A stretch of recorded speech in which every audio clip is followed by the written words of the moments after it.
Agradezco mucho a la Corporación Estanislao Zuleta por la invitación. Y sí, fueron casi 6 meses de preparación para poder estar aquí hoy con ustedes compartiendo un poco algunas visiones, algunas experiencias, también algunas dudas. Aquí, digamos, nadie, o por lo menos yo, no traigo la verdad revelada sobre la opinión pública, sobre qué hay que decir y no hay que decir. Simplemente un poco son palabras que vienen como de la experiencia diaria, de hacer periodismo, de tratar de explicar lo que ocurre en este país, de intentar conocerlo. Entonces, este ha sido como un reto. Estos retos a uno lo ponen siempre como frente a un espejo, y cada vez me pregunto yo qué voy a decir, yo qué tengo para decir, qué es lo valioso para decir, pero siempre encuentro que lo que hay que decir es nada, la experiencia, lo que he hecho, lo que no he hecho, lo que hago de hacer, lo que me han impedido hacer, y los fines que uno persigue como con estos temas. De nuevo, muchas gracias por la invitación. Espero que más allá de esta hora en la que vayamos a estar respondiendo preguntas, ustedes también un poco se involucren y hagamos de esto lo que siempre ha pretendido la corporación, y es una buena conversa de miércoles a final de la tarde. Bueno, decir no decir, la opinión pública en la guerra. Esa es pues la promesa con el título, la provocación pues para esta exploración de esta noche. Ya desde la entrevista y desde ahorita surgía pues como la precisión de parte tuya de una no definición, pues no, una no definición acerca de bueno, qué es la opinión pública, y de mi parte insistir. De todos modos estamos acá reunidos, y cuando se propone el diálogo, pues de lo más importante es como saber de qué se está hablando, ¿cierto? Porque hay distintas concepciones, distintos entendimientos, y a veces eso es lo que propicia ese diálogo de sordos, de bueno, yo estoy hablando desde este lugar, ellos están escuchando cada uno desde el otro. Por lo menos tratemos de crear como, de pincelar eso tan difícil de definir, pero quisiera como escucharte al respecto, pues eso, como pinceladas, tienen que ser bordes definidos, de bueno, ¿cómo podemos comprender de qué se trata o de qué hablamos cuando decimos opinión pública? Pues eso es un conocimiento que lo han reflexionado desde hace mucho tiempo, desde el siglo, finales del XIX y principios del XX, y todo el siglo XX se discutió qué es la opinión pública. No vamos a hacer esto de una teorización del tema para pues pasar como a asuntos más sustanciales, pero yo creo que podemos ponernos de acuerdo en que la opinión pública es como un juicio generalizado respecto a asuntos de conocimiento colectivo, ¿cierto?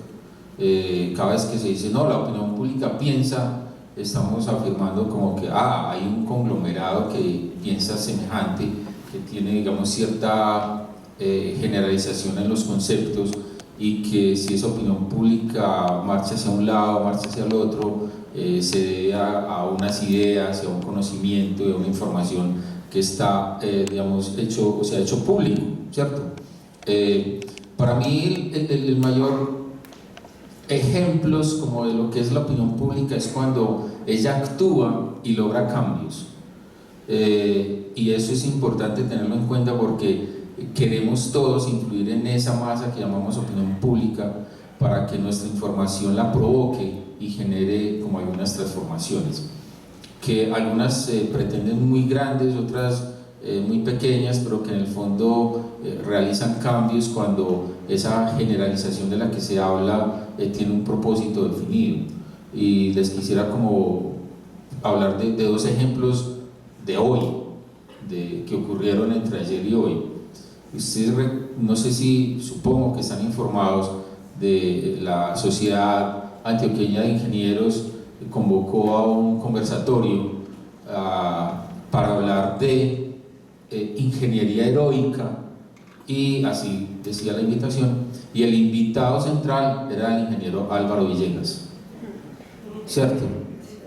Eso fue las víctimas de Space, por ejemplo, de Continental Tower, que son los edificios que ha construido la empresa que tiene él y su hijo, que ha dejado cientos de víctimas en la calle, la reacción de cierta opinión pública a través de redes logró que esa conferencia se cancelara, porque había un componente de indignación en la convocatoria y en la palabra y en el conjunto de palabras ingeniería heroica.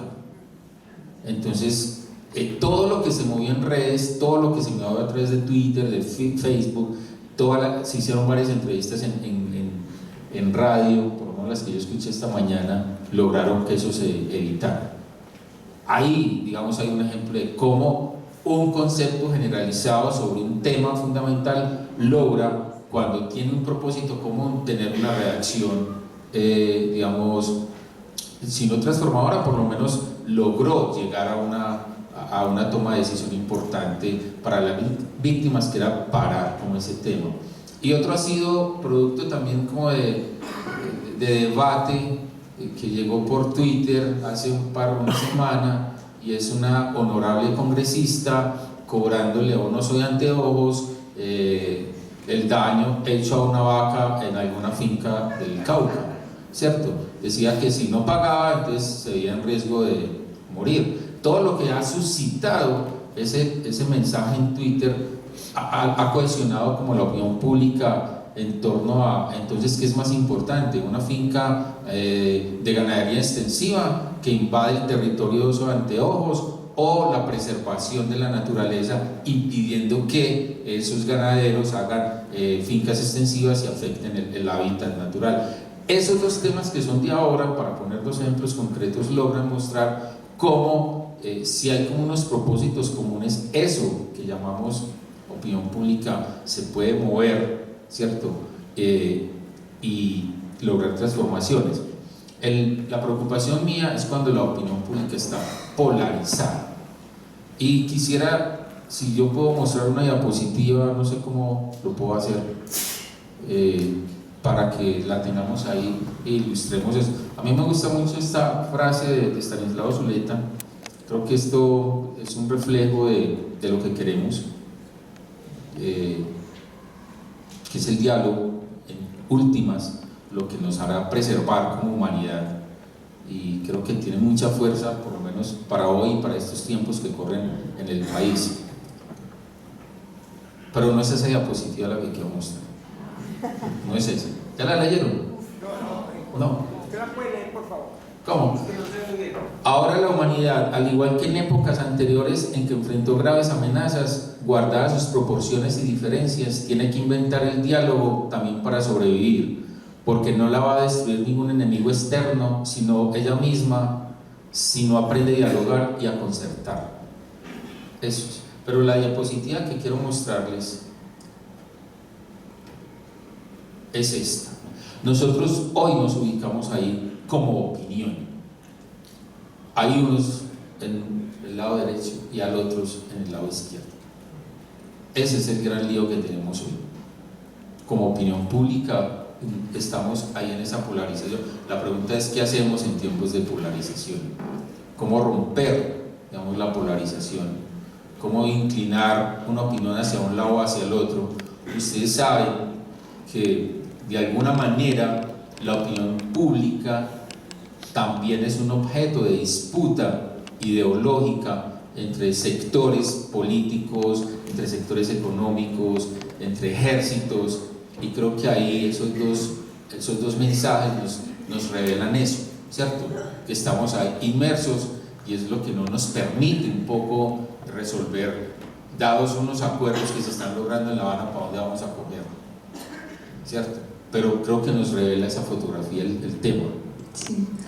Sí, justamente, Juan Diego, por ahí iba la segunda pregunta que quería hacerte, y es, bueno, escuchándote, pues pienso también por qué se sostiene el singular de la opinión pública y por qué no se abre un plural.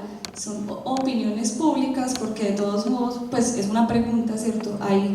Hay distintos conjuntos de masas, o hay distintos propósitos comunes que logran ser fuerza social y entrar como en esa, si lo podríamos entender así, pues en esa guerra de las palabras, pues en esa guerra política o en ese combate ideológico que también se presenta entonces en ese intentar convencer, reunir, o sea, que otros, pues que otros también se muevan, e incluso esos que hacen, pues, que hacen parte de esa otra ideología también logran establecer esos propósitos.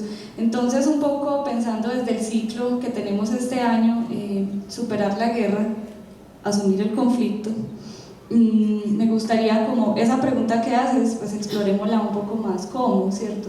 ¿Es posible superar esa guerra? ¿Es posible transformar las formas de esa guerra? ¿O cómo asumir el conflicto y ese combate ideológico? Pues una pista la pones, diálogo y concertación, que nos la ofrece Stanislao Zuleta, pero podríamos explorar acá desde retos distintos, y ahí entonces empecemos a introducir también la función o las funciones de los medios de comunicación y también las exigencias para esa comunidad interpretativa, por llamarla de esa manera, que somos pues esa masa que tampoco pues toda vamos de un lado para otro.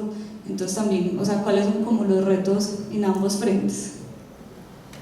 Yo creo que cuando uno se enfrenta a la opinión pública y, digamos, tomada como un todo, no por partes, y lo que nos impide un poco pluralizar y hablar de opiniones, porque así hablaríamos de opiniones, pero digamos que nos concentramos en la opinión pública como un todo, que de alguna manera en su interior tiene contradicciones, tiene dudas, tiene oposiciones, como las que un poco, pues, digamos, se reflejan en los mensajes de la imagen. Y esa polarización, la pregunta es uno cómo la rompe.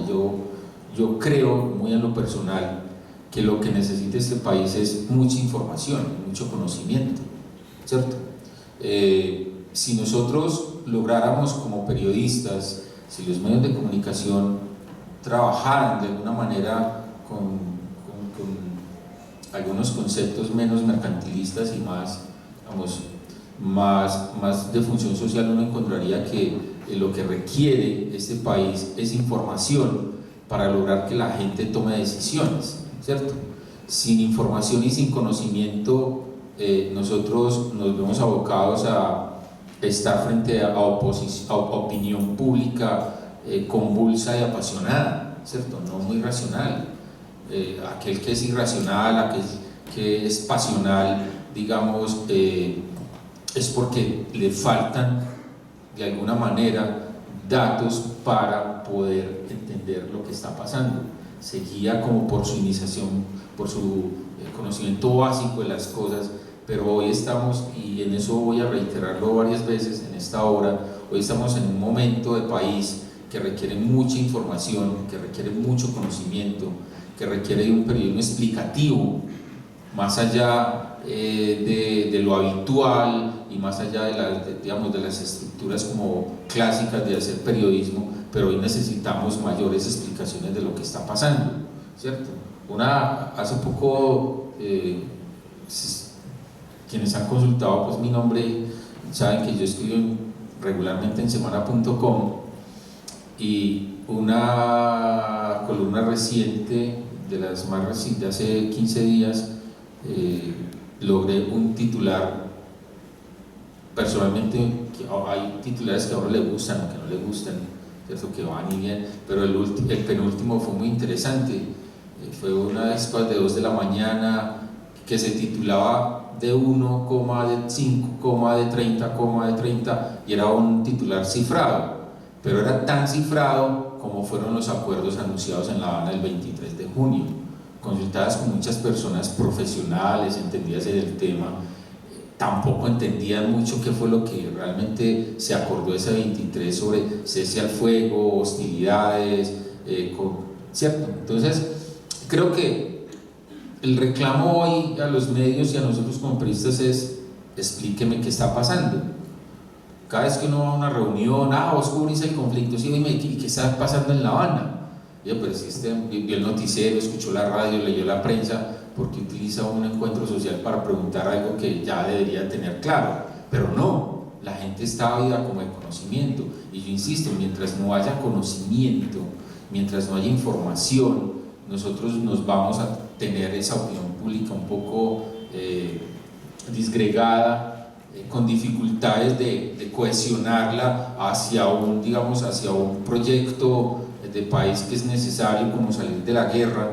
Algunos creen que no y entonces luchan porque esa opinión pública que se convence de que hay que seguir en la guerra. Entonces dense cuenta que eso es un escenario muy complicado, pero insisto, necesitamos información, necesitamos conocimiento, necesitamos quien lo explique, quien haga pedagogía. Sí.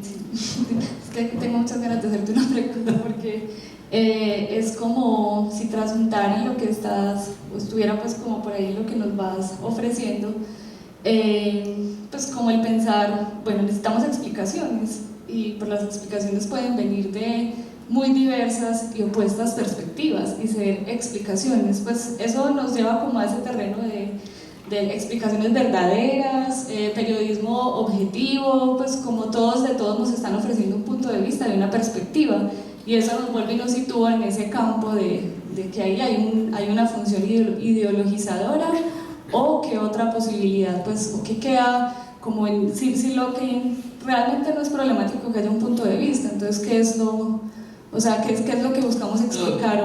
Lo problemático es engañar a la opinión pública con datos falsos. Digamos, yo pues pongo sobre la mesa mi postura personal. Yo apoyo el proceso de paz. Desde que empezó en agosto del 2012, yo en mis escritos y en el proyecto que trabajo para Semana y la Fundación Unidas para la Paz, digamos, estoy de acuerdo en la salida negociada con las FARC, luego con el ELN y con otros que hay por ahí, ¿cierto? Lo que yo no tolero es que se emplee información falsa para engañar a la gente. Por ejemplo, poniendo un ejemplo así recurrente, manido, o sea, este país se le va a entregar al castrochavismo, ¿cierto? ¿Qué es eso?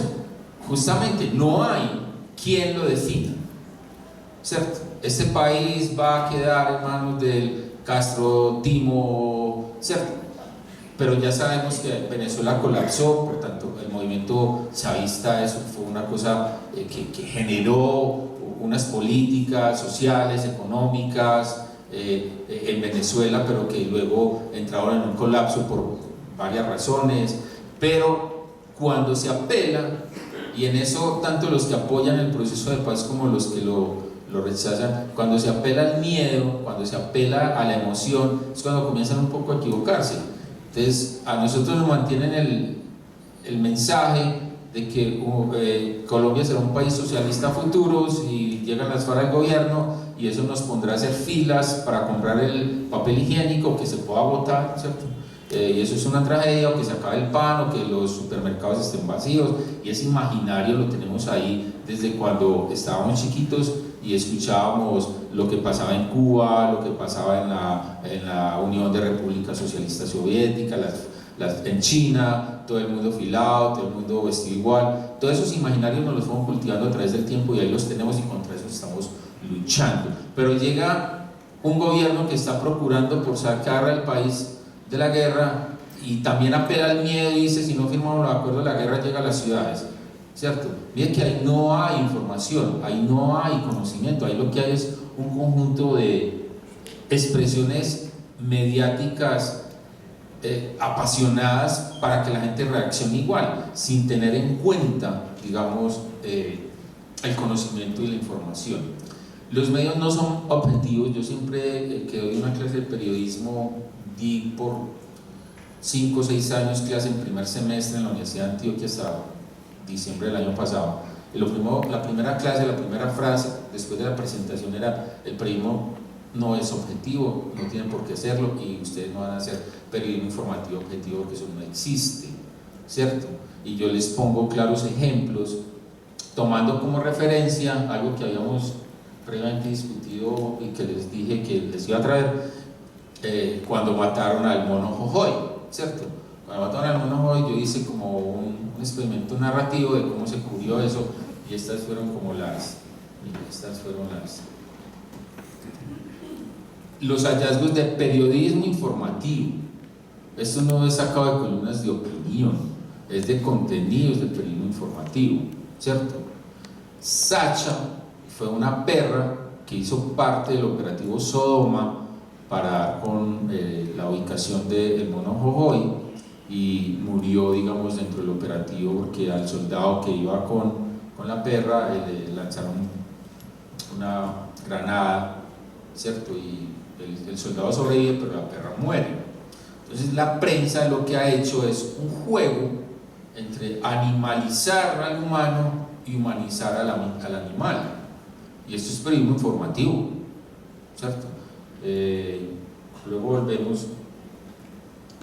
Esas dos diapositivas nos muestran cómo así hemos cubierto en parte la guerra, ¿cierto?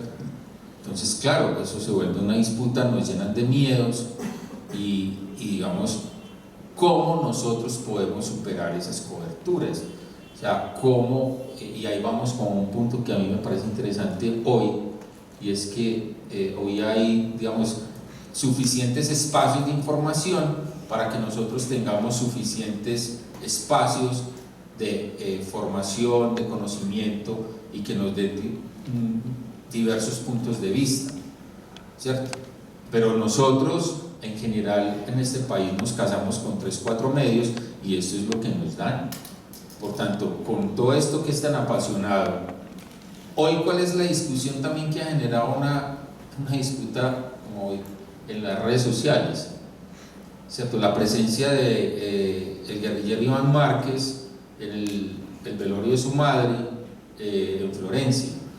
Entonces la disputa se ha presentado en redes, que es donde hoy se mueve la opinión en su mayoría, diciendo que cómo es que dejan ir a Márquez al entierro de su madre cuando la guerrilla que él representa evitó por muchas ocasiones que muchos secuestrados, ¿cierto?, fueran liberados porque por asuntos de familia había una tragedia, niños muertos, esposas muertas, madres muertas. Pero eso es, o sea, a unos les perdonamos unas cosas, a otros no. Ahí hay todo un juego, pero voy a insistir en ese punto. Mire, para resolver esto, pues tenemos que tener información, ¿cierto? Tenemos que mirar qué nos ofrecen los medios y cuáles son las alternativas, un poco para ir mirando de dónde nos estamos informando para superar esos niveles de polarización. Sí, creo que ahí vas como poniendo un acento en quizás un tema que estará muy presente el próximo mes, que apunta pues como a la indagación de la formación, ¿cierto? La formación también del ciudadano, del ser, por ejemplo, como le estás diciendo, en aras de cómo se relaciona con la información, o cómo es que se acerca, pues, o cómo se construye o se hace un conocimiento de la realidad y de lo que sucede con una responsabilidad, con un compromiso, con una cierta crítica. A mí me parece como también muy interesante, si pudiéramos, ahorita mencionaste algo como, bueno, si el periodismo se dedicara un poco más a explicar, se dedicara a ofrecer pues como esa información, y no sé cómo lo mencionaste, hiciste alusión a como intereses mercantilistas o propósitos mercantilistas. También me parece como muy interesante sostener eso, ambas exigencias, pero entonces preguntarte, ¿por qué el periodismo anda en esas? Pues como, ¿por qué esos intereses mercantilistas, como lo llamaste, o ese tomarse de la mano o hacerse amigo de qué poderes, pues nos ha llevado pues como al punto de hoy? O sea, ¿en dónde están entonces los periodistas? Es como si fuera una pregunta también muy estructural, no solamente como de quienes producen la información, como lo estoy proponiendo yo, y también al mismo tiempo como lo estás proponiendo tú, de qué es lo que pasa con ese ciudadano que accede a esa información. Pero entonces, como unos y otros, ¿por qué nos encontramos como a este punto en estas? Pues como ahí apelo al Juan Diego, docente, licenciado, humanista. Un tipo muy experimentado que hemos leído todos los periodistas desde hace muchos años, y los estudiantes que aquí pues, de medios saben, es Richard Kapuscinski, que cubrió muchas guerras, y él decía: desde que la noticia se volvió una mercancía, el periodismo se acabó, ¿cierto? Palabra más, palabra menos. Los medios son un negocio, eso nadie lo puede entrar a discutir. Eso es una empresa privada con ánimo de lucro, y lo tenemos que tener siempre claro, ¿cierto? El Colombiano, El Tiempo, El Espectador, lo que es todo el conglomerado Caracol, todo lo que representa RCN, todo eso es un negocio, y es un negocio que tiene, digamos, dependencias de varias fuentes de recursos.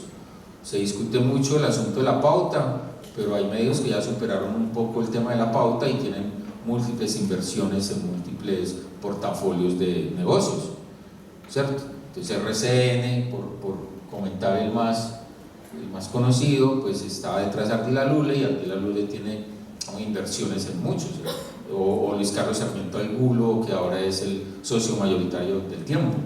Entonces eso se volvió un negocio, y como todo negocio hay que rentabilizarlo, y la pregunta es entonces cómo se rentabiliza un negocio a partir de ofrecer información a la opinión pública.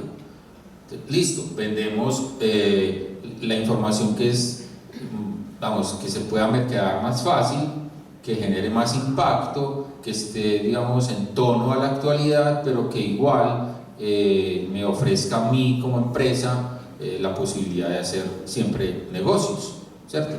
Ganar plata. Nadie monta un periódico o un canal de noticias o un canal de televisión para perder, no. Pues estamos ganando plata y necesitamos buscar con qué ganar plata.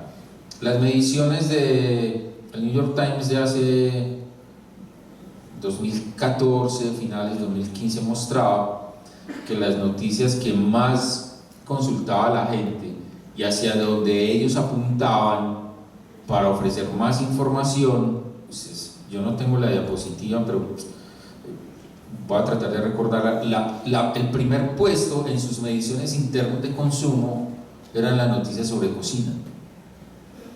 Después venían las de autos, después venían las de deportes, después venían las noticias de farándula, de fashion, y más abajo, con menos lecturabilidad, están las noticias políticas, las noticias que uno considera duras, las noticias de política internacional, de política interna. Esas eran las que menos leían la gente. ¿Qué hace entonces un medio al cual hay que pagarle la suscripción por internet para uno poder visualizar las noticias? Pues se dedica si yo tengo 1 millón de lectores y 900.000 me leen de cocina, yo voto información todo el tiempo de cocina, ¿cierto? Ese es un negocio. Entonces, digamos, en el territorio de la economía, el problema de los medios va a ser ese, ¿cierto? Cómo superar esos niveles de mercantilización y que ofrezcan una información que cumpla de alguna manera una función social. Los medios dirán, no, sí la cumplimos, pero uno puede demostrar con estos simples cuadros, y hay múltiples temas donde uno se puede cuadricular así, que realmente la información es sesgada, ¿cierto? Es parcializada, es subjetiva, está dada de acuerdo a una agenda que puede tener que puede tener el dueño del medio. A uno le sorprende, por lo menos a mí me sorprende, no sé a ustedes, porque dos cosas en el conglomerado de Ardila Lule que fueron discusión muy fuerte recientemente. Una, ¿por qué mantiene a Claudia Burizati en sus medios como directora de sus medios de televisión? Una mujer radical que por Twitter uno le conoce el perfil. ¿Por qué la mantiene? Y si ustedes recuerdan la discusión que pasó con Vicky Ávila, la discusión con Vicky Ávila fue muy interesante, porque cuando piden su renuncia y ella se va de la FM por todo lo que ya sabemos de la Comunidad del Anillo, siempre se dijo, no, eso fue que Santos habló con Carlos Ardila y le dijo, écheme esa piedra en el zapato, ¿cierto? Pero le ponen una piedra peor al zapato de Santos, que es Hassam Nasrallah, un periodista mucho más radical que Vicky Ávila, un periodista abiertamente contradictorio del gobierno Santos, abiertamente opositor al proceso de paz. Y uno dice, bueno, antes a Santos le salió el tiro por la culata, ¿o qué? Resulta que es que los medios no le copian al gobierno nacional, como siempre se ha dicho, sino que los medios tienen su agenda, y uno es claro en la agenda que tiene, digamos, el conglomerado Ardila Lule. Que entre otras cosas uno como periodista siempre se pregunta, oiga, ese señor, ¿por qué no lo entrevistamos? Y le preguntamos, oye, ¿usted qué quiere? ¿Usted apoya el proceso de paz? ¿Usted esas decisiones de medios que nosotros tampoco sabemos, y volvemos al mismo problema de la información y el conocimiento, qué piensa Luis Carlos Sarmiento Angulo, porque puede decir, no, yo apoyo el proceso de paz y le daré algunos puestos a los desmovilizados de la guerrilla, si vienen y me lo piden, y están formados y capacitados, pero bueno, pero usted qué hace con el tiempo que tiene una tendencia editorial muy compleja para el proceso que vive el país. Entonces, digamos, siempre ha sido un debate, pero no podemos perder de vista eso es un negocio. Es un negocio que por constitución tiene una función social, informar. Pero la ventaja hoy la ventaja que tenemos los ciudadanos hoy es que hoy nos podemos informar por cualquier otro canal. Que muchas veces uno consulta eso, pues ya por el ejercicio de uno y tal. Pero hay mucha gente que tiene acceso a medios a través de su smartphone, de su portátil, de su tableta, que puede tener otros accesos a otros medios de información. Entonces creo que, digamos, no perdamos de vista que es un negocio, pero tampoco perdamos de vista que hay otros que nos ofrecen mejor información, más clara, más analítica, más explicativa, más interpretativa, que podemos consultar perfectamente sin tener que gastarnos, digamos, un peso. Eso te iba a preguntar porque pues a todas estas que máster o qué especialización habría que estudiar para hacer todas esas lecturas, o sea, habría que saber de poder, economía, tendencias, además qué cargo ocupa, qué ideología, para poder uno bien medio como ubicarse en todo ese, pues como en todo ese tejido y en esa red, que eso también es una enunciación que uno escucha, por lo menos yo se la he escuchado a mi papá, no, pues es que por eso es que yo no le creo a ninguno. Porque entonces no sabe muy bien explicarse todo eso, pero más bien despachas como el asunto así. O sea, de ponerse uno entonces a formarse para evitar la desinformación que provendría de estos medios, nos estás invitando más bien es a buscar otros. Sí, claro, por supuesto. Por supuesto. Pues hay un mercado de información ahí, hay un escenario de producción informativa dispuesto ahí a través de múltiples canales, sobre los cuales tenemos acceso, fácil acceso, solo que requerimos de una voluntad de consulta, de una voluntad de información, de una necesidad de conocimiento. Esto a nadie se le obliga, pero yo sí creo que hoy como ciudadanos también tenemos el deber de informarnos mejor, no esperar a que eso llegue, sino que busquemos, ¿cierto? Busquemos dónde están las cosas, tratemos de las de leer, hagamos un ejercicio, digamos, también personal de buscar las cosas. Entonces creo que también es un asunto, hay veces de comodidad, de que no, yo prendo el televisor y RCN, pues yo lo dejo ahí, y eso día y noche, día y noche. Alguna vez fui al Catatumbo, el año pasado, y me senté a comer en cualquier restaurante ahí, en Tibú, y como uno siempre va en busca de información, y la información está en todo lado, no hay que ir a lo oficial o a lo formal, sino que eso está ahí, y mi necesidad era de interpretar qué pasa en el Catatumbo a través de la ciudadanía. Pues me sentí a hablar con el dueño del negocio, estábamos solos, Tibú a las 7 de la noche se duerme, yo había llegado medio tarde, entonces llegué a comer a las 7:30, el tipo estaba abierto, bueno, y le pregunté, oiga, ¿qué piensan en Tibú como de lo que pasa? Me dijo, hermano, se lo resuelvo en una frase: nosotros pensamos lo que piensa Caracol y RCN. Y me dice, pero ¿y eso qué significa? No es que aquí solo vemos Caracol y RCN, aquí no vemos más, la gente no consulta más, la gente mantiene ese televisor prendido y ahí, y usted quiere saber qué piensan, pues lo que piensa RCN y Caracol, unos van por un lado, otros van por el otro, pues eso es lo que piensan. A mí me parece que eso es una reflexión muy sabia de saber interpretar a sus conciudadanos, pero también una lógica de información muy triste, una lógica de construir, digamos, conocimiento muy triste a partir solo de 2 canales de televisión. Entonces, ¿dónde están como las otras discusiones? Incluso las discusiones de bares, las discusiones de supermercados, de tiendas, de plazas de mercado entre la gente, que son también escenarios de creación de opinión pública, ¿cierto? Todo el mundo va a mercar y dice, no, esto porque está tan caro, entonces uno dice, no, es que el paro transportador, ¿cierto? Entonces todo el mundo pone información para explicar una cosa. Ahora fui al D1, a un D1 por ahí en Belén, y yo no lo vi, pero una señora sí iba preocupada porque en D1 no había papel higiénico. Y dije, no estoy en Caracas, ¿cierto? No creo. La señora preguntó, oye, ¿por qué no hay papel higiénico? Y no, es que es el paro transportador, señor, usted sabe, no ha podido llegar la carga y tal. Esos son escenarios también de conocimiento, de información y de generación de opinión pública. Entonces creo que ahí hay medios, alternativas, que pueden estar mostrándonos otros caminos distintos a los ya tradicionales. Sí, también pues como puesto ahí la palabra clave, alternativas, porque creo que también pues nos pueden estar acompañando hoy y pues desde vos mismo, bueno, ya miras, desde donde nos estás ofreciendo también tu mirada diariamente, desde tu trabajo, ¿cierto? Si hay una propuesta pues como de otra información, pues quería preguntarte cómo les va a los medios alternativos con eso de la discusión, porque entonces hay otro reto también como ciudadanía y como sociedad, o sea, qué disposiciones o qué habría que cultivar ahí y qué aprendizajes para la discusión, o sea, eso cómo les va, o sea, cómo le va la experiencia, por ejemplo, de verdad abierta, o sea, cómo va la propuesta ahí de se genera o no el debate en eso de los efectos que logran con esas otras miradas que proponen, también cómo responde la sociedad a esto. Yo dirijo desde hace un tiempo un proyecto de semana en la Fundación Unidas para la Paz que se llama verdadabierta.com.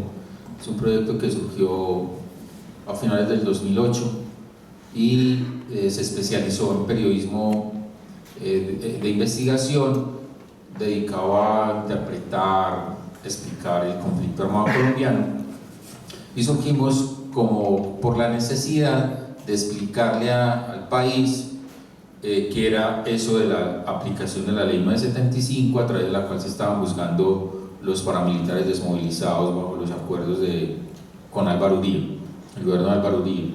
Eso es verdad abierta, ¿cierto? Hemos intentado ofrecer como unos puntos de vista distintos. Yo venía, antes de trabajar ahí, trabajé en la consolidación de un proyecto del Instituto Popular de Capacitación, el IPC, de una agencia de prensa, una de las primeras que hubo en el país en 2005, en una ONG, de izquierda, como en una aventura informativa muy extraña. Las ONGs, y ustedes los conocen mucho, saben que tenían un modelo de información muy básico, que era denunciamos a la opinión pública ¿qué? Hechos, dejamos constancia ¿qué? Acusamos a, y ahí hacían 3-4 páginas con algún hecho particular. Cuando me invitaron a ese proyecto, y dije, bueno, aquí qué vamos a hacer, o qué es lo que tienen pensado. Comenzamos a reflexionar y a decir, bueno, el IPC genera mucha información distinta, pero se nos agotó el tema porque las ONGs producen muy lento. O sea, son 20 pensadores, pues sacan un libro cada año, y eso es una agencia de prensa, y nosotros no podemos esperar un año a que el investigador pues publique para hacer la noticia de la publicación, y entonces en los otros 11 meses ¿qué vamos a hacer? Entonces ¿qué dijimos? No, somos una agencia de prensa, constituyámonos como tal y comencemos a producir información incluso por fuera de lo que produce el IPC. Entonces, ¿qué fuimos haciendo? Nos fuimos para otras ONGs amigas, aliadas, y comenzamos a generar, a interpretar la ciudad, a salir a la calle como periodistas. Logramos ser 4, luego bajaron a 1 por problemas económicos, pero se logró constituir algo que le mostraba en ese momento a la ciudad. 2005, 2006, 2007 fue como el año de la consolidación, que lográbamos mirar otros puntos de vista. Entonces Sergio Fajardo salía a decir, no, aquí la situación está muy buena, y nosotros, no, que baja, aquí los desmovilizados siguen delinquiendo, porque es que nosotros nos metíamos a los barrios con todos los líderes aliados del IPC. Entonces todo eso fue formando una mirada muy distinta, que ya la traía un poco desde el colombiano, y cuando llegó a Verdad Abierta dije, no, venga, tenemos que, se fortaleció, y comenzamos a pensar distinto, y a que el grupo pensara distinto y a ofrecer algo alternativo que realmente fuera como otro tipo de información, pero ya habían otros medios. Ustedes saben que hoy es fuerte Prensa Rural, ¿cierto? Para los que lo conocen, hoy es fuerte unos medios se me olvida el nombre, que también son radiales, que vienen de la izquierda, por supuesto, pero también hay otros que vienen de la derecha. Hay un portal que se llama Los Irreverentes, que es donde escribe parte de la derecha de este país. Entonces toda la información también se vuelve otro objeto de disputa, todo se vuelve ahí, y uno dice, no, venga, metámonos ahí seriamente con investigación y ofrezcamos otros puntos de vista. Y es así como en Verdad Abierta siempre hacemos un esfuerzo por no seguir como la corriente, como medios, y comenzar a mirar distinto. Un ejemplo, hemos hecho como varios ejercicios en ese sentido, y el más claro fue, claro, el del 23 de junio, que para nosotros no fue, por ejemplo, casarnos con el fin de la guerra, ¿cierto? El último día de la guerra y mañana ya no estamos en guerra. No, nosotros dijimos, ¿qué es lo que va a pasar cuando se silencien los fusiles de las FARC? Se escucharán otros ruidos, decía el equipo, y por esa vía nos fuimos, ¿cierto? Los ruidos después del silencio de las FARC, porque hay muchos ruidos, el ruido del ELN, el ruido de los urabeños, el ruido del narcotráfico, el ruido de la problemática social que no acaban los acuerdos con las FARC, el ruido de la agenda económica de Santos, que mal que bien es paralela a lo que se discute en La Habana y es un poco distinta a ratos, todo el tema de la minería, todo el tema de la venta del país de medio ambiente. Entonces uno decía, no, miremos que hay otros ruidos. Entonces yo creo que le estamos ofreciendo en esa alternatividad, o sea, en ese otro mirar, una información distinta, unos puntos de reflexión, y en eso andan muchos medios. Hay unos muy nuevos, otros que tienen mayor tradición, pero creo que ahí con gente muy buena que ha reflexionado esto y dice, no, pensemos de otra manera las cosas, ofrezcámosle a la gente otras cosas, y creo que vamos conquistando, digamos, espacios en ese sentido, lugares en las agendas de la gente, que lo busquen a uno y le digan, mire, yo quiero consultar Verdad Abierta, yo la busco, el punto de vista, debatir. Y lo bueno es hoy que usted tiene un diálogo con la gente casi que en directo. Usted publica una nota y a los 2 minutos te están hablando los lectores, ¿cierto? Yo trabajé en El Colombiano entre el 96 y el 2004, y para uno hablar con un lector del Colombiano, por lo menos entre el 97 y 90, había que esperar a que llegaran las cartas del lector, que eran arrumes, a que alguien las clasificara por periodista y por área, o por temas, y eso le llegaba a uno 3 semanas después y ya el lector pues se había olvidado de esa vaina, ¿cierto? Entonces ya era muy difícil, pero ahora el diálogo es permanente y directo.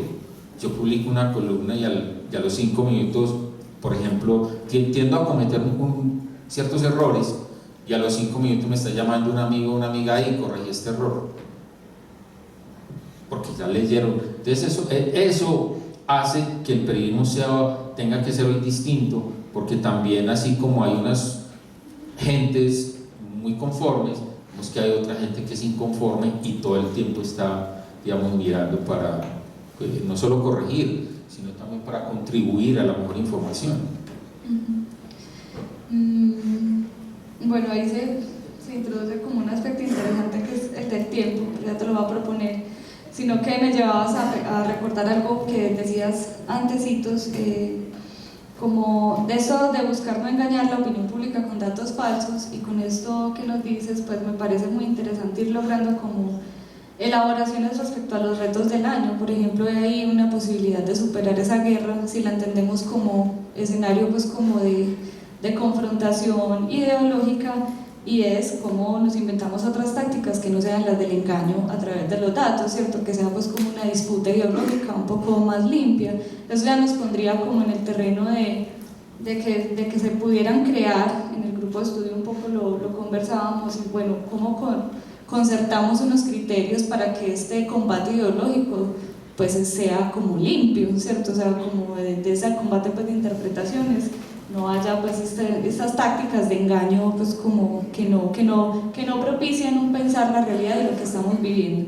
Pero con este asunto de los tiempos y en esa táctica que entonces, bueno, aplaudimos que hayan medios, proyectos investigativos que quieran producir otras informaciones o otros conocimientos. Ahí me entraba como la duda, porque también lo enunciaste, bueno, uno son los tiempos de producir el conocimiento y por otro lado a los tiempos en que la información debe pues como surgir. Entonces me causa también como curiosidad ahí como qué estrategias se han ideado, porque uno sí es verdad que se acerca a medios alternativos, por ejemplo comunitarios, y encuentra son hechos, y pocas provocaciones para la interpretación, ¿cierto? O sea, que es como en ese acompañar al ciudadano a que también tenga elementos para pensar, entender y hacerse pues sí como a una comprensión de lo que ha sucedido. Está eso, lo denunciativo, ¿cierto? Que surge más rápido y ese es el tiempo de la información que quizá no es el tiempo para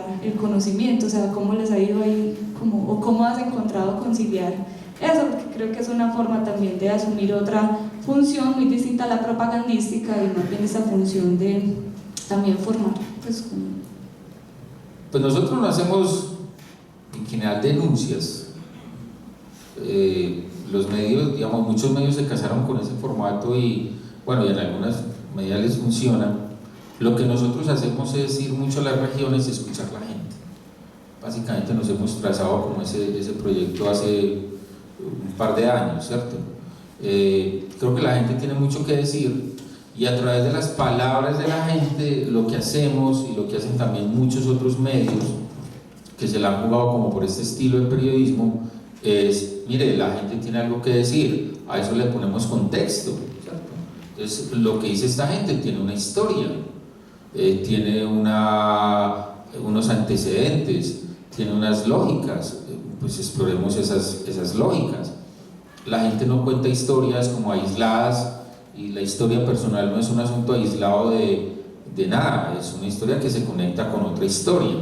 Entonces lo que tratamos de hacer es justamente eso, que a través de las palabras de la gente en las regiones sobre temas como tierras, temas como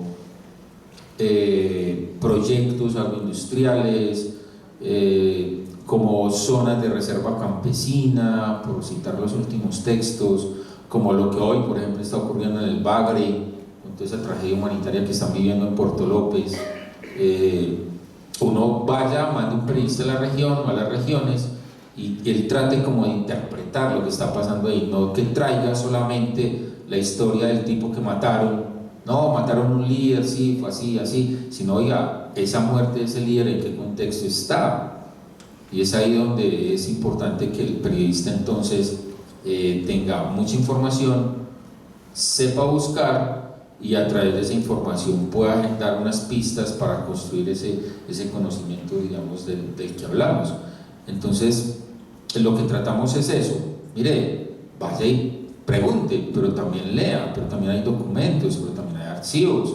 Es alguna cosa estructurada de tal manera que la gente le quede claro que lo de Puerto López en el Bagre es un asunto histórico, es un asunto que compromete a demasiados actores armados y economías criminales muy fuertes y que eso no se va a resolver de la noche a la mañana, y que para el departamento de Antioquia es uno de los puntos más críticos en tiempos de posconflicto, ¿cierto? De posacuerdos, como lo queramos llamar. Entonces es eso, que le contemos como a la gente ese tipo de cosas.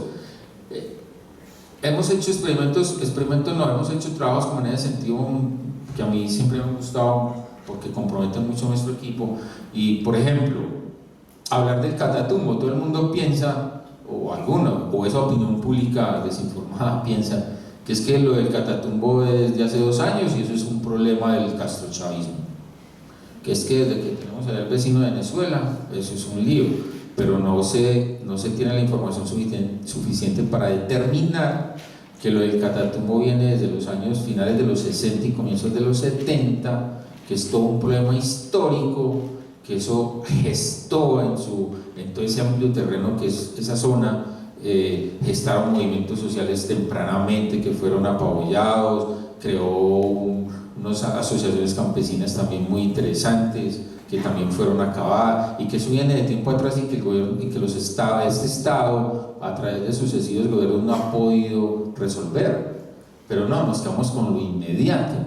Entonces, ¿cuál era la tarea un poco de nosotros? No, miren, contemos la historia del Catatumbo, tenemos las fuentes, hemos ido a la zona, la conocemos, pues contemos las historias en esa perspectiva, démosle a la gente otros referentes para que conozcan mínimamente desde nuestros textos una zona que es convulsionada y que nos permite eso, que el discurso de quien nos lee cambie en la medida en que piense que esto no es un problema Santos-Uribe, sino que esto es un problema que viene de Santos, Uribe, Pastrana, Samper, y vaya hacia atrás, vaya atrás, y han sido gobiernos que no han podido, digamos, resolver el asunto crítico del Catatumbo.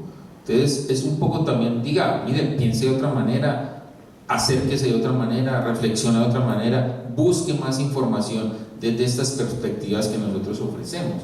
Pero como digo, no somos los únicos, creo que La Silla Vacía también hace un buen esfuerzo de contextualización de situaciones desde el poder. Esta Razón Pública, a través de fuertes columnas de opinión muy complejas y muy completas, también ofrecen puntos de vista. Entonces creo que es eso, es darle, mire, pasa esto, la discusión es esta, pero venga, creemos que en esto hay que pensar, ¿cierto? Y eso es lo que básicamente muchos medios ofrecemos. Es como una pista también para ir pensando hacia evitar la esperanza, pues que está también en la pregunta por el sitio. Pues desde este asunto, en la pregunta por la opinión pública, ¿qué podemos ir elaborando? Pues esto lo estoy haciendo porque siempre surgen como muchas preguntas y es bueno como de lo que nos vas ofreciendo, pues, ir definiendo como pistas, ir encontrando como pistas. De ahí una pues que encuentro que me parece muy bella también, y es la de sacar las voces de la gente, o sea, y tomándola también como muy en serio en su historia. Ahorita también desde el inicio hablabas, bueno, uno que tiene la experiencia, pues todo eso pues también es lo que desde donde podemos ofrecerle al otro representaciones, narraciones pues también de lo que sucede. Me estaba preguntando Juan, y eso también surgió en la primera conversación que tuvimos, y es esa opinión pública en las regiones está bien, o sea, pues como van, hacen la investigación y estamos aquí en la ciudad leyendo la historia del Catatumbo. ¿Y qué sucede en el sentido contrario? ¿Cómo vuelve o cómo va, de qué va y cómo ahorita decías, en esta región, bueno, ¿qué pensamos? Lo que nos ofrecen Caracol y RCN, ¿cómo va otra información, cómo llegan otras propuestas o cómo se mueve esa opinión pública en otras regiones también de nuestro país que no son las ciudades precisamente? Yo creo que pues voy a apelar a otro ejemplo como para eso. Yo creo que este país necesita tanto noticias buenas que la emoción que se expresó el 23 de junio cuando conocimos que se firmaron unos acuerdos que era más o menos la hoja de ruta para determinar qué pasa el día D a la hora H, más o menos dicen así los acuerdos, ¿cierto? Sin conocer el día D ni la hora H, pero pues ahí era tan esperanzadora esa hoja de ruta, como ese marco teórico, ¿cierto? Oiga, vamos a hacer esto, vamos a hacer esto, vamos a hacer aquello, y eso lo confundió tanto las ganas de esperanza que ustedes vieron las imágenes en Bogotá, pantallas en el Parque Bolívar, en la Plaza de Bolívar, la gente llorando, y uno decía, ay no, pues esto bien, eso es una hoja de ruta, marco teórico, hacia allá vamos, el día D a la hora H, esto va a empezar, pero todavía falta trecho, ¿cierto? Con las FARC. Y pues uno que ha tenido como la oportunidad de recorrer parte de este país en esas lógicas de investigar, recién ahí acaba de llegar de Arauca y las lógicas de la guerra en Arauca son otra cosa. Ustedes saben que en Arauca el dominio hegemónico lo tiene el ELN. Todos pensamos como el ELN, desde gobierno departamental a gobierno local, incluido un pueblito que hace parte más de Boyacá, pero que su lógica comercial y social es con Arauca, que es Cubará, ¿cierto? Entonces uno decía, pero ¿cuál es el fin de la guerra? Ahí me llamaban de una periodista argentina y me dijo, oiga, su medio, y cuando decía su medio era Semana, y yo no soy de ahí en parte, pero bueno, su medio está diciendo que se acabó la guerra, venga, explíqueme cómo es eso. Entonces la gente quedó muy confundida, Pero uno dice, las lógicas regionales son muy fuertes y muy distintas a cómo se expresa el centro, incluso desde aquí es de Medellín. Hoy alguien que esté en Saravena, Arauca, que esté en el Bagre, Antioquia, que esté en ciertas zonas conflictivas del Chocó, o de Buenaventura, o de Tumaco, o del Putumayo, incluso del Caquetá, saben que esa emoción hay que tenerla controlada, porque para mucha gente el fin de la guerra no va a llegar rápido. Si con el ELN no se conversa en una mesa de negociación pronto, Arauca seguirá siendo lo que es Arauca, voladora del oleoducto Cañón Limón Coeñas, la extorsión potenciada a toda la sociedad, ganaderos, comerciantes, transportadores, docentes, empleados públicos, el ELN controlando la vida de las juntas de acción comunal y asociaciones campesinas, controlando la economía ilegal de frontera, gasolina, droga, alimentos, y uno dice, pero ¿cuál es el fin de la guerra? O sea, es esperanzador sí lo que se firma, pero no es el fin de la guerra. Entonces uno hay veces peca de pesimista, pero lo que quiere es como partir de ciertas reflexiones desde el principio de realidad. El principio de realidad en lo personal me indica que la guerra no ha llegado a su fin, ni llegará prontamente, por lo menos por lo que yo he vivido y vivo en territorios cuando voy a hacer mi ejercicio periodístico. Cuando uno va a las comunidades indígenas del norte del Cauca, cuando visita los Nasa, en Toribío, Caloto, Caldono, Corinto, usted los encuentra diciendo, oiga, a mí esa negociación en La Habana no me representa. Recuerden que pasaron casi 4 años para que los pudieran recibir en La Habana, que fue hace poquito. Por 3 años largos dijeron invítenos, pero ya fueron cuando todo estaba firmado. Pero cuando uno va allá a los territorios dicen, mire, esa agenda no es la de nosotros. Si el gobierno quiere acomodar esa agenda aquí, tiene que negociar con nosotros. Y nosotros tenemos varios puntos básicos, entre ellos la recuperación de la madre tierra.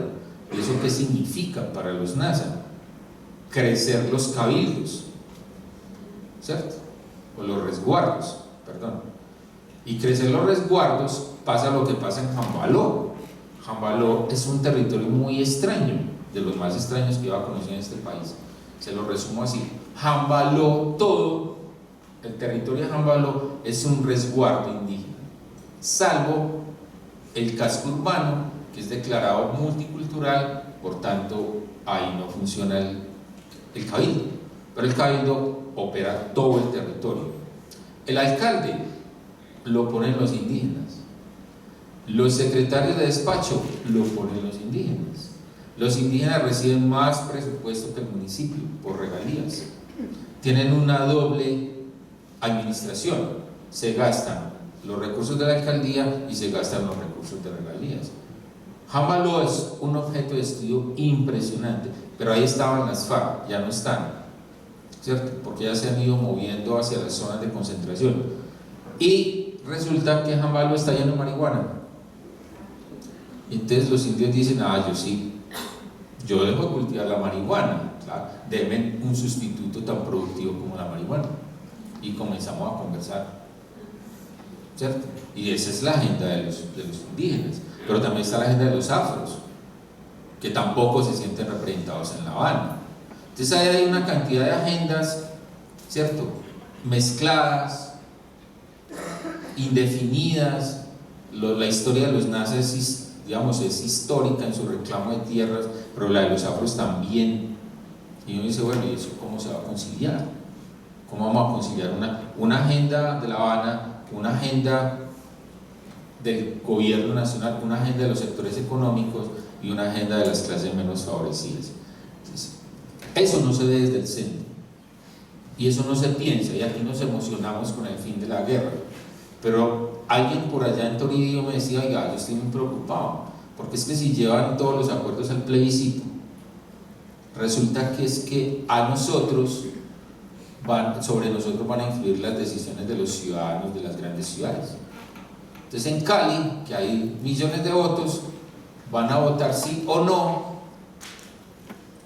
y entonces si votan no, nosotros nos vamos a ver afectados, y si queremos el no y allá votan sí, entonces también nos vamos a ver afectados. Oiga, ¿por qué no proponemos una votación regional? Para que desde las ciudades que desconocen la situación nuestra no decidan el futuro nuestro. Y eso es un lío complejo. Entonces creo que las agendas locales no las estamos viendo mucho. Hay cosas muy complejas, y si uno rebaja pues digamos el análisis, los LGBTI y muchas más, los jóvenes, uno dice, bueno, todo eso cómo se va a conciliar. Entonces siempre digo, partamos el análisis de un principio de realidad. La emoción del 23 de junio para mí fue un poco desbordada. Claro, necesitamos ser esperanzadores, este proceso va bien, pero los ruidos, si volvemos al tema, los ruidos que hay alrededor son muy complejos, y eso cómo lo vamos a mirar, lo vamos a cubrir, lo vamos a invisibilizar. No, por lo menos nuestra tarea y la que nosotros nos imponemos en lo personal y en nuestro colectivo es decir, no, miremos de otra manera. Gracias, Juan. El tiempo, por lo menos a nosotros dos aquí, se nos acabó. Pero muy rico, porque ya va a ser como la oportunidad de escuchar a las personas que nos están acompañando. Pero con eso último que decías, pues resaltar un detallito, y es pues esa profunda pregunta que también se siente que está muy presente. Entonces, ¿cuáles son las narraciones o cuáles van a ser los relatos pues como que van a acompañar ese gran reto de las demás agendas, de la agenda pues democrática, por llamarla de esa manera, que es la que viene pues como luego de que ojalá pues también se diera pues unos diálogos con el ELN, porque sí es pues bien complejo todo lo que nos estás proponiendo. Pero pues eso te lo pregunto pues también porque me surge la curiosidad. Bueno, en un país no lector, ustedes cómo se piensan el asunto de ello, cómo le vamos a proponer a un país no lector en su mayoría que nos lea. Entonces hay preguntas, si es que la narración entonces es no, por ejemplo el cómic, o pues como más diversos lenguajes que hagan posible un acercamiento a esos otros relatos, o no, o la apuesta es definitivamente a que hagamos paralelamente formación ciudadana, ¿cierto? Formación de conciencia, formación de lectores críticos, y entonces ahí pues como ahí vamos logrando pues ese lector que no quiera la noticia solamente de cocina y que la otra se la pongan pues fácil y digerible, sino que sea pues como un lector rumiante. Por eso lo dejo pues ahí como inquietudes que me quedan a mí. Ahora pues abrámosle la palabra pues como a nuestros queridos acompañantes de esta noche. Entonces están ustedes, o si Juan quiere decir algo al respecto. No, escuchamos. Conversemos entre todos. Esa es la idea. Ahora es por aquí. Van a empezar por ese lado primero. Profesor Oscar Calvo. Juan Diego, ¿cómo estás? Una pregunta un poco impertinente, porque pues comentaste muchas cosas alrededor de la opinión pública, lo que se puede decir, no decir, pero cuando tú estás investigando y tienes que sacar un reportaje, no sé si nos puedes contar alguna o algunas experiencias de trabajo en las zonas que tengas el dilema de qué decir y qué no decir cuando tienes que publicarlo. Cómo esa es más información, pero siempre el ejercicio no solo es más información, no necesariamente contarlo todo, y hay, digamos, esa información no se sitúa, digamos, en el aire, sino que está relacionada con comunidades, con seres humanos, etcétera, etcétera. Entonces quisiera que exploraras un poco eso más desde tu perspectiva de investigador periodístico. Ya. Nosotros nos cuidamos mucho en ese decir y no decir, ya que pones el centro ahí, Oscar. Nos cuidamos mucho del daño. De alguna manera nosotros estamos protegidos, ¿cierto? Porque no estamos en el territorio. Entonces últimamente nos ha ocurrido que la gente anda muy preocupada por muchas, justo como hay un ambiente muy optimista de paz, entonces hay ciertas cosas que la gente está padeciendo y las quiere contar, ¿cierto? Entonces, ¿qué es lo que no estamos ¿Qué es lo que no estamos diciendo en algunos reportajes? Por ejemplo, nos concertamos cómo va a aparecer la fuente en nuestros textos. ¿Usted quiere aparecer o no quiere aparecer? ¿Quiere que salir con su nombre y su cargo y toda su identificación o no? ¿O le cambiamos su nombre? ¿O le cambiamos incluso su género? En algunos casos muy dramáticos, en nuestra fuente la ponemos como si fuera una mujer, pero es un hombre. Cuando la fuente dice algo muy fuerte, la hacemos reflexionar sobre lo que está diciendo. Mire, lo que usted está diciendo la compromete. Usted está segura que quiere decir eso y que salga en su boca. Eso lo estamos también, digamos, controlando. No nos dejamos tampoco llevar por la emoción de una historia en donde vamos a poner en riesgo a las personas o le vamos a vulnerar ciertos derechos. Una anécdota: estábamos haciendo un artículo, una periodista en Bogotá estaba haciendo un artículo sobre menores raptados por los paras y la guerrilla, que hoy están, digamos, en líos con bienestar familiar, fiscalía y qué tal. Mandamos a una periodista al Putumayo a hacer 2 trabajos. Uno era ese: la chica va, hace toda la reportería, va a traer la historia de terreno, llega a Bogotá, la comienza a escribir, necesitaba entrevistar fiscalía y bienestar, entrevista bienestar, pero la fiscalía se molesta y dice no, esa historia no puede salir, y lo que hace es una actitud un poco fea, pero que nosotros tuvimos que aceptar, y es que la fiscalía llama a las fuentes en Putumayo y les dicen que llamen a la periodista con la que hablaron y le prohíban publicar la información que le dieron. Uno podría hacer un escándalo de eso, porque entiende uno que la fiscalía fue coercitiva con la fuente para impedir que saliera la historia, pero eso tenía una razón de protección del menor, de 2 menores que estaban como en el centro de la historia, y decidimos quedarnos callados y seguir avanzando en la reportería. Cosas como esas no son frecuentes, pero nos sucedió la semana pasada y decidimos estar tranquilos, hablar mucho con la fiscalía y resolver el tema. ¿Qué no estamos diciendo? Yo creo que nos hemos, digamos, no censurando, sino que estamos reflexionando mucho sobre si verdadabierta.com debe decir que la guerra ya acabó. En principio no nos casamos con esa tesis, ¿no? La guerra no se acaba y hay muchos ruidos, y todo lo que hagamos será en perspectiva de esos ruidos. Descubramos esos ruidos, ¿cierto? ¿Cuáles, por ejemplo, historias? Una de un caso que ocurrió en Montelíbano, Córdoba, unos líderes haciendo pedagogía de paz, y los urabeños le balearon la casa. Para nosotros era importante decir eso, ¿cierto? Y eso nos demuestra que nuestra tesis sobre los ruidos es cierta. Entonces eso lo decimos.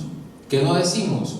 Algunas cosas que le contaron al periodista que acabó de llegar del barrio, que parecían muy complejas, y las preferimos omitir en una historia que hoy está publicada, que se llama En el barrio de Antioquia ya no cuentan ni los muertos, ¿cierto? Ya no cuentan los muertos, perdón.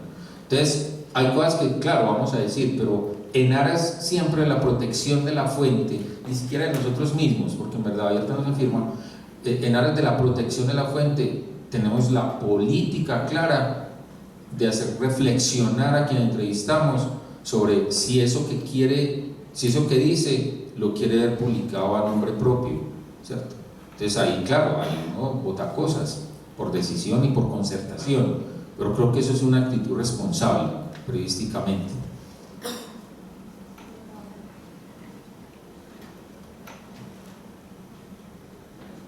Gracias.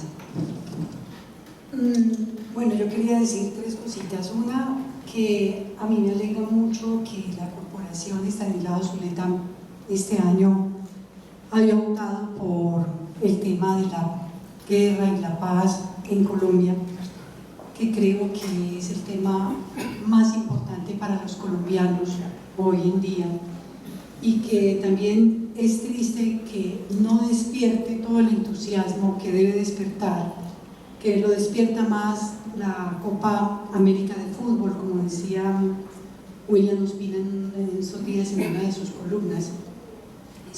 Con eso sí me parece muy triste, que debería ser algo que todos podríamos estar pues conversando, invitando a gente como usted que sabe, que lo ha vivido, pues, que lo reporta, que analiza, bueno, que estuviéramos muchos más aquí, eso me parecería mejor. Pero hay una cosa con la que sí no estoy completamente de acuerdo con usted, y es esta de cómo que nosotros estamos muy entusiasmados. Yo lo voy a decir mal, estoy un poquito nerviosa, pero más o menos el sentido de lo que usted dice o acabo de decir, que creemos que con la firma de paz, o lo que pasó el 23 de junio, creemos en la paz y que ya la guerra se acabó. Eso pues me parece que muy poquita gente lo ha pensado así. Y lo otro es esto, la imagen que yo daría para lo que nosotros estamos viviendo y que no es de optimismo es la siguiente. Cuando a un médico le llega un paciente accidentado, el médico debe tomar en cuenta lo peor que tiene ese cuerpo, es decir, no puede empezar a verle los pies o las manos, no, el médico tiene que inmediatamente darse cuenta de que tiene, ella ha dicho, priorizar, tiene que priorizar dónde está la herida mayor, porque si no, pues el cuerpo se desangra, el paciente, el accidentado se muere. Entonces, claro, lo que usted nos dice es cierto, el Catatumbo, la parte donde está el LN, todo lo que usted, Arauca, todo lo que usted nos ha dicho. Pero insisto, la situación que en primer lugar nosotros estamos viviendo, los colombianos, o por lo menos algunos que piensan de esta manera, no es que la guerra con la firma de la paz se acabe, para nada, ni nos entusiasmamos ni somos optimistas con eso, sino que más bien sabemos, creemos que uno de los mayores problemas que tiene Colombia son las FARC, o por lo menos vamos a empezar a tratar al paciente privilegiándole ese punto, ese problema.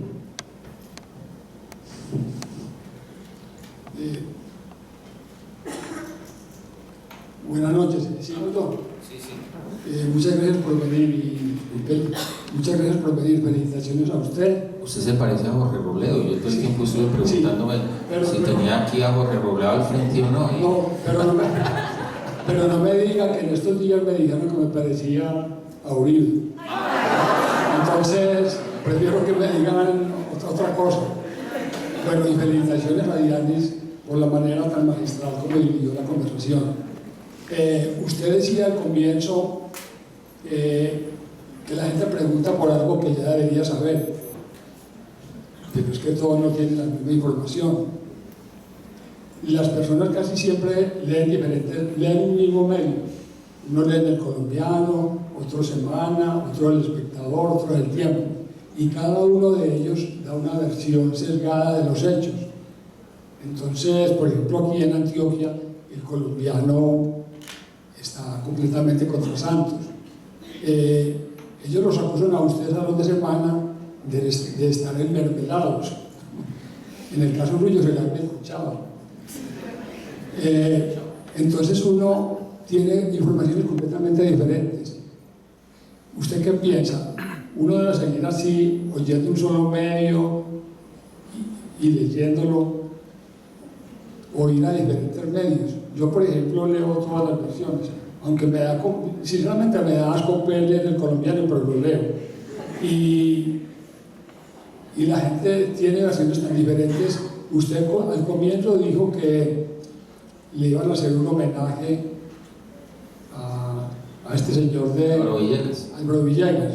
Bueno, la información que yo tengo es que la SAI no era la que le iba a hacer el homenaje, sino a los estudiantes de ingeniería y arquitectura.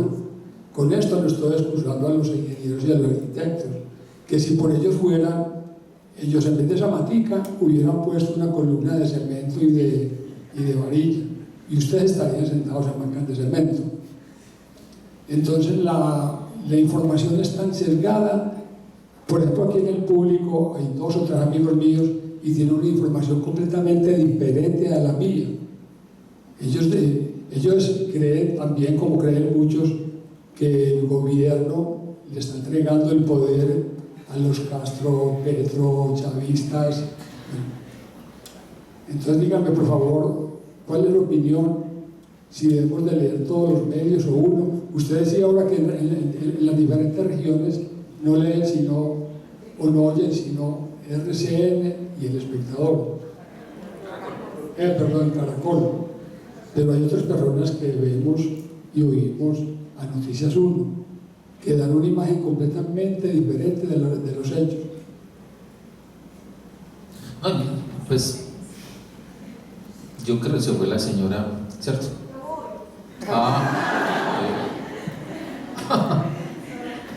Ok, un poco para recoger las 2 apreciaciones.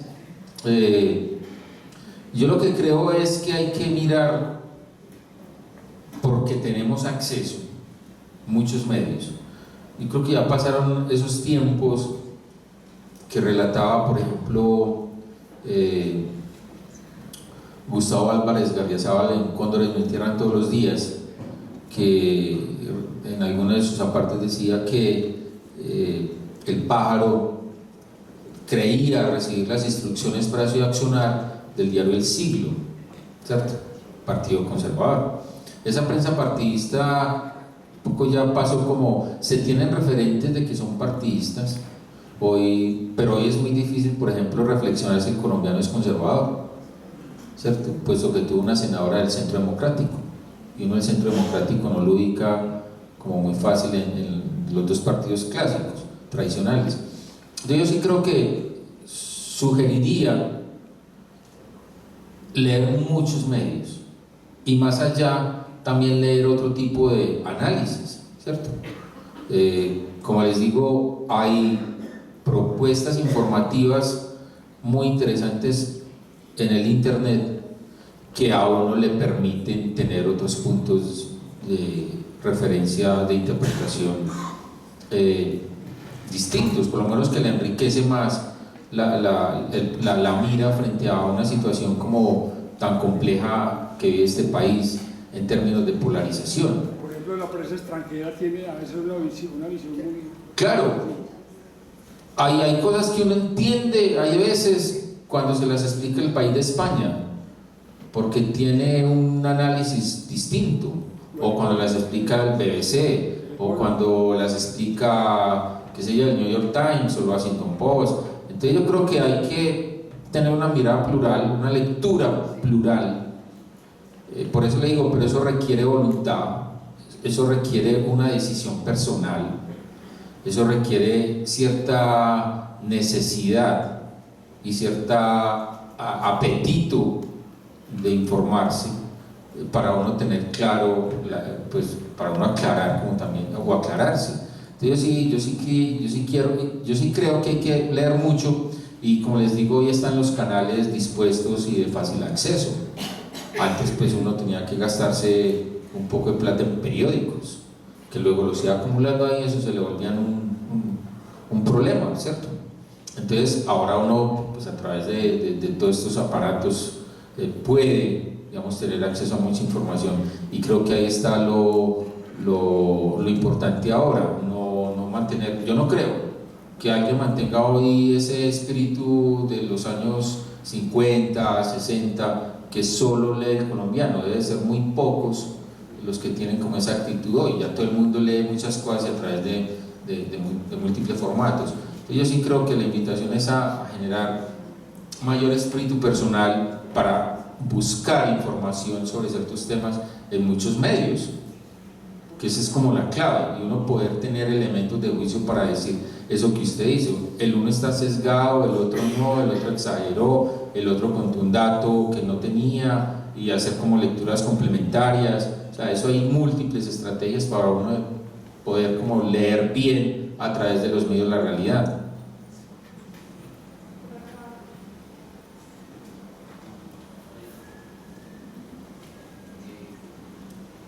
Aló. Bueno, buenas noches para todas y todos. Un saludo para Diana. un gusto verlos, gracias a Corporación Estanislao por la invitación. Mi nombre es Gerson González, me conocen como el Canábico, soy un activista antimilitarista, un activista detractor de la guerra. No soy periodista, no soy estudiante de comunicación, pero desde el 2013 me tomé el atrevimiento de apoderarme de la palabra y la escritura y he publicado varios artículos sobre ciudad y sobre conflicto y juventud en el periódico Al Poniente, una expresión virtual de comunicación. Quiero empezar un poco como en la línea de las últimas menciones que hacían. Inicio pues un poco sumándome a la moción de la compañera en términos de no reconocerme como en ese llamado que haces de una celebración exacerbada o un poco exagerada, no tú, sino un poco esas resonancias y esos ruidos que quedaron en la sociedad y en los medios de comunicación. Yo en mi cuenta de Twitter decía el 23 que la alegría sea sensata. Yo tengo 25 años y desde que tengo memoria he escuchado narrar la guerra de muchas formas, y esa guerra que se pactó cesar el 23 de junio, yo nunca pensé que la iba a vivir, yo nunca pensé ver en los medios de comunicación al máximo comandante de la guerrilla más vieja del hemisferio sur hoy existente dándole la mano a un presidente que tiene rabo de paja, ¿cierto?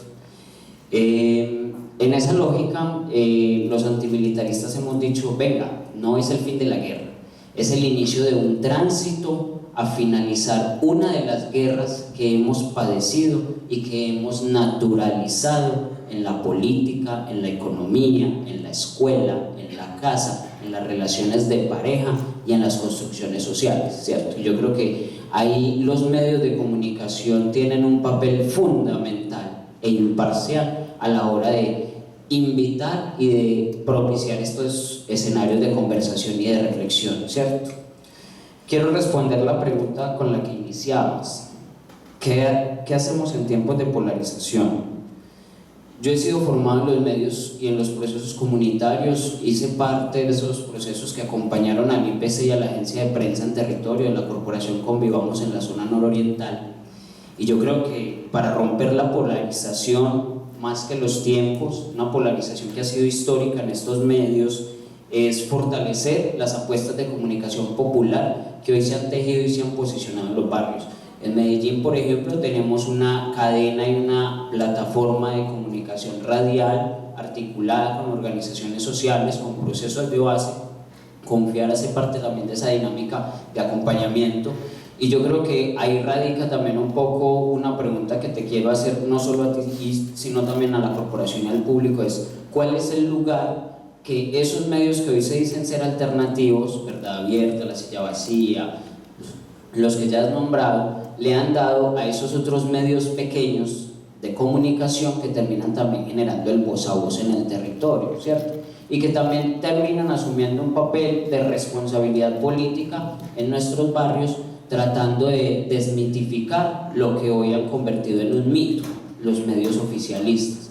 Yo creo que también valdría la pregunta en términos de esa responsabilidad o esa legitimidad que nosotros como sociedad también le hemos dado a esos medios. Hay otros medios alternativos que, más allá de esos formatos virtuales, de los avances tecnológicos, también le están llegando a la gente, los periódicos comunitarios, las dinámicas de encuentro de taller de fotografía o la construcción de espacios de educación, de comunicación popular y comunitaria.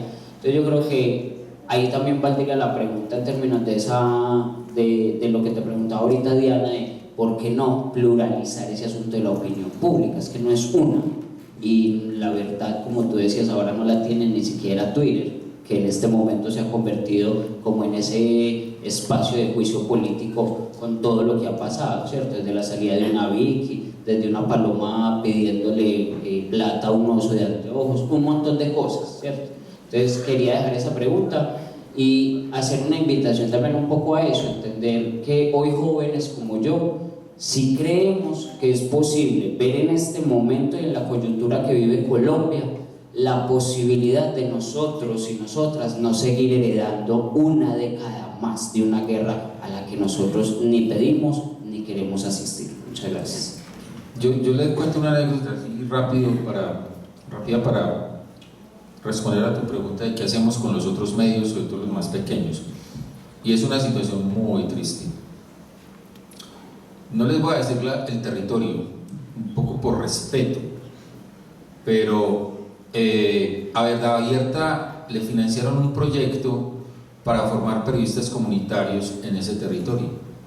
Un territorio convulsionado, complejo, con situaciones sociales y de conflicto armado muy agudas.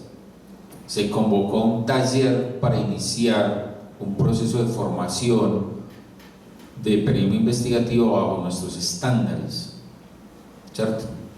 Medios comunitarios, medios zonales, medios regionales, el que quisiera ir. Y se proyectaba pagar muy bien, y cuando digo muy bien es por encima del promedio de lo que gana un periodista mensual en esta ciudad y en esa región, para que produjera 8 reportajes. Ningún periodista le midió. Ningún periodista le midió. Tuvimos que contratar un periodista aquí en Medellín para mandarlo a hacer los 8 reportajes durante 6 meses yendo y viniendo a esa región. La pregunta es si es que nosotros fuimos muy rigurosos, si es que nuestros estándares son muy complejos o qué.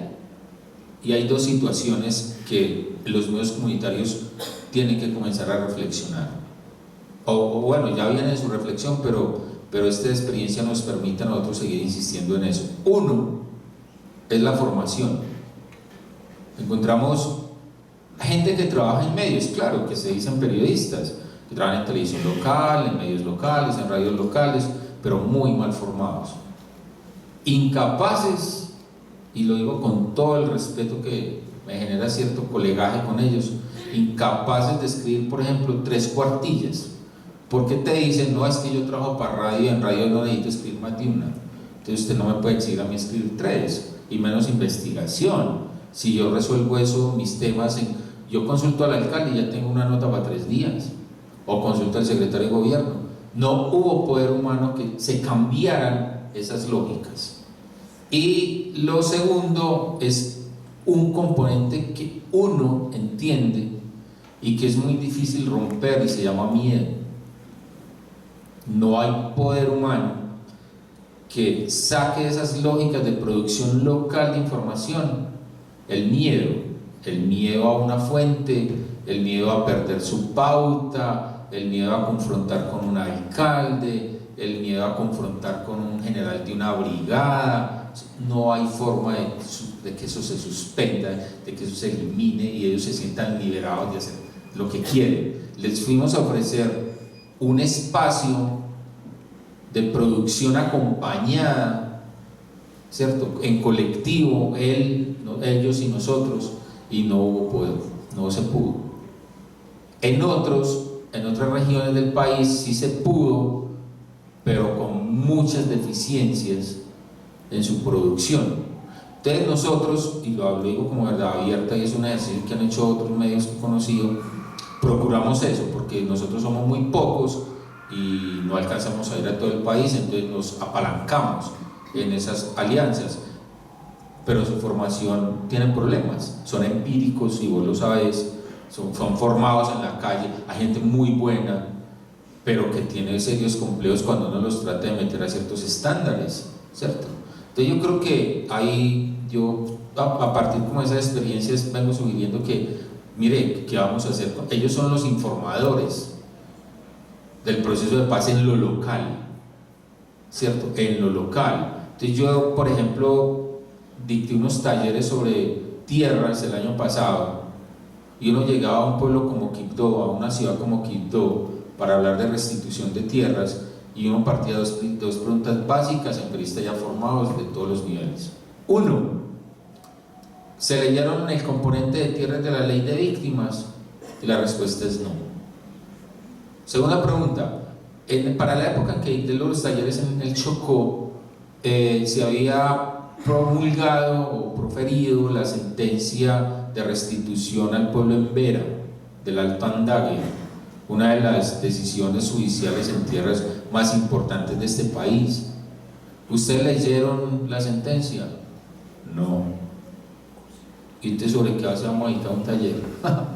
Si ustedes ni siquiera tienen el insumo, si ustedes no leen, si ustedes no profundizan.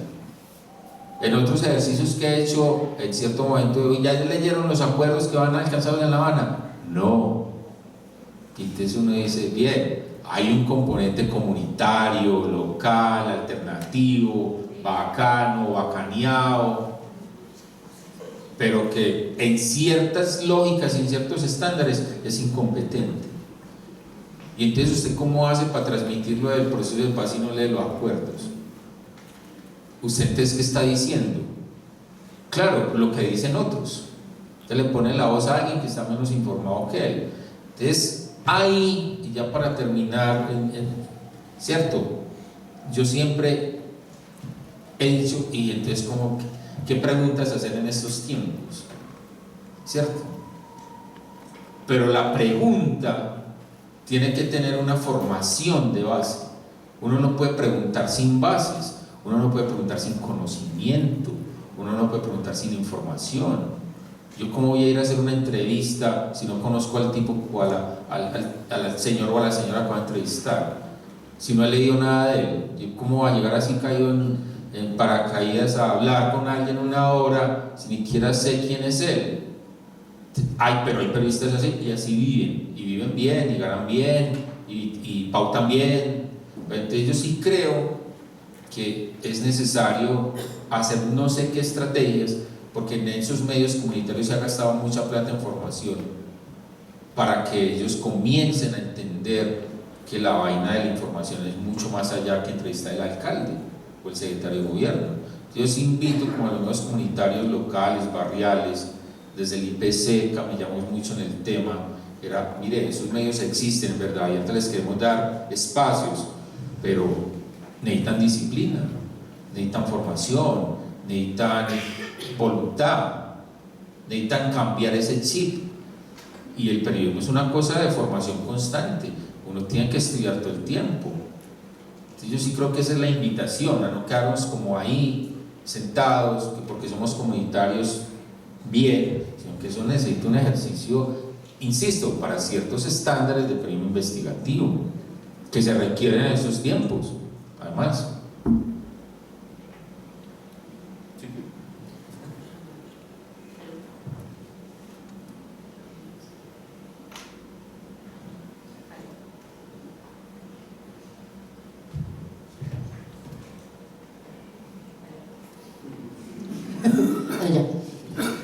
Bueno, muchas gracias a Juan, a Diana por la conversación, por las preguntas. Y a mí me quedan un montón, no sé si muy fundamentadas, pero están ahí. La primera, a mí me queda una gran duda sobre la opinión pública en sí, porque con el concepto que nos dabas, Juan, me parecía que tenía un punto de contradicción con la relación misma con el conocimiento. ¿En qué sentido? En que se habla de unos conceptos generalizados, ¿cierto? Y podríamos también pensar en el conocimiento, una relación con lo general, pero también con lo particular, ¿cierto? El conocimiento no solamente como una generalidad o una generalización, sino esas miradas particulares en tensión con eso que es general. Y eso derivaba a otra pregunta, y es cuando hablamos romper con la polarización, cómo no confundir eso con la ausencia de conflicto, que dejen de emerger miradas diversas sobre el acontecer. Entonces eso va en contravía entonces de una definición misma de opinión pública. La opinión pública en sí misma entonces tiende a un comportamiento no muy racional, o una expresión no muy racional de las personas. Entonces estamos hablando ya de otro concepto necesario a la hora de hablar de una exposición pública, argumentada, que debata. Porque si partimos de esta gran generalización común, donde queda la diferencia y la posibilidad de acceso al conocimiento, tanto como esa mirada general global, pero también la mirada a lo concreto y particular. Esa es mi pregunta. Lo segundo es, ante tu posición, que tú mismo dices que puede parecer un poco aguafiestas frente a, pues, a lo que está pasando, yo considero, y es parte de lo que hace la corporación, es llamar muchas voces que estén acá sentadas, ¿cierto? No buscamos un discurso único, homogéneo o un acuerdo entre las personas con quienes conversamos, es todo lo contrario, que tengan distintas posturas para que nosotros como ciudadanía a su vez pues alimentemos la nuestra, y eso me lleva a pensar en que no podemos temerle al conflicto en un escenario de paz, ¿cierto? Esas voces que lo que hacen es resaltar la conflictividad presente, más allá de que uno esté de acuerdo o no, pero cuando se exalta ese conflicto inherente, digamos, a este proceso de transformación social en el que yo creo en que estamos, no temerle a eso, o sea, que esa paz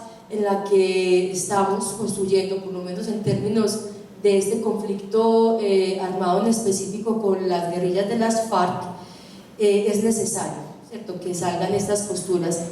Y por último, yo te agradezco el llamado a la exigencia, el llamado a que nos exijamos pues en esa relación con el conocimiento, en esa relación con la información, y lo incómodo pero tan necesario que es sentirse ignorante. El conocimiento no está lleno solo de aseveraciones, aciertos y como zonas llenas, sino que son muchos vacíos, y esos muchos vacíos, por ejemplo, la relación a la imagen que tenemos de Colombia, a la imagen que tenemos de nosotros mismos. Cuando vos nombras tantos lugares, uno dice, pues madre, ¿cierto? Yo qué sé y qué conozco del país, entonces uno sentirse ignorante también es grato, ¿cierto?, que te invita a seguir buscando. Bueno, yo dejo por ahí porque si no yo siempre me falo mucho. Esa primera pregunta sí es muy compleja. O sea,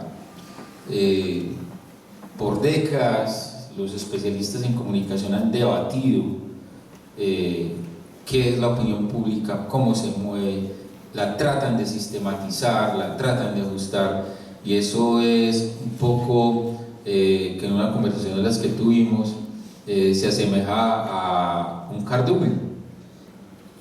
Ustedes han visto a través de Animal Planet, National Geographic, cómo es un cardumen, que va en un sentido y en en un segundo cambia de sentido y cambian todos, y ninguno se queda suelto, sino que cambian todos, y siempre la pregunta es, oiga, ¿eso por qué cambian? ¿Cierto? Entonces yo no tengo respuestas a eso de la opinión pública. Creo que sí se concibe, digamos, como eso, como tener una concepción generalizada sobre ciertos conocimientos, pero claro, eso puede tener muchas contradicciones, pero es como el concepto más difícil como de aprender. Uno mira, y eso tiene escenarios de observación que son también muy caprichosos o muy arbitrarios, o como se quiera. En el terreno electoral es donde esa opinión pública uno puede observar ciertas cosas donde dice, bueno, ¿y aquí qué pasó? ¿Cierto? El caso, digamos, yo pongo siempre como un caso que me llama mucho la atención, sobre el cual escribí y sobre el cual aún no tengo respuestas y las he consultado con ellos y tampoco, y es, por ejemplo, yo alguna vez acompañé al entonces gobernador de Antioquia a hacer rifar de 3 o 4 pueblos, acompañando a un profesor de Harvard que es amigo mío y quería ir, entonces bueno, y el tipo era recibido como una estrella de rock, y uno decía, bueno, si esto se convierte en votos, este hombre tiene garantizada su proyecto político por varios periodos. Pero cuando uno mira el mapa electoral de Antioquia de octubre del año pasado y descubre que su candidato solo gana en uno de 125 municipios, uno dice, ¿aquí qué pasó? ¿Cierto? Porque este hombre que arrasaba en los municipios, que eso era gentío, trascendido, y ni siquiera era, digamos, algo calculado ni programado, sino que los colegios, todo el mundo salía. Eso, ¿por qué no se traduce en votos bajo una propuesta de educación que, digamos, que en cierto sentido es una propuesta vital en la que todos creemos? Y no gana, sino en un municipio. Miren el mapa que está en la registraduría y dice, ¿aquí qué pasó? ¿Cierto? Eso es muy difícil de analizar. Eso uno se puede gastar horas y horas teorizando, pero habría que hacer consultas y consultas. Es lo mismo por el proceso de paz, ¿cierto? Aquí hacen una encuesta y la gente rechaza el proceso de paz. Entonces la pregunta es siempre, oiga, ¿sobre qué información la gente responde una encuesta de opinión? Y entonces uno dice, oiga, ¿qué le preguntaron en la encuesta de opinión? Para que los resultados fueran, porque eso también es calculado. Uno pregunta A para que la respuesta sea B y los resultados generales sean C, y eso pues todo el mundo sabe. Por eso es que las encuestas nunca cuadran, pues, depende de quién la haga. Ipsos, Napoleón, cualquiera de esas firmas encuestadoras, eso es raro, pero eso es muy difícil y está lleno, como vos decís y lo advertís, está lleno de contradicciones, ¿cierto? Habría que hacer estudios tras estudios y se han hecho, y eso no da nunca. ¿Cómo un país rechaza un proceso de paz? ¿O cómo un país rechaza un presidente que está haciendo un proceso de paz? ¿Cierto? ¿Sobre qué información está decidiendo la gente? Y lo más preocupante no es sobre qué información opina, sino lo más preocupante a futuro, cuando la Corte Suprema apruebe el plebiscito por la paz, que es más o menos la línea que lleva, con qué información va a decidir sí o no. Ese es el problema.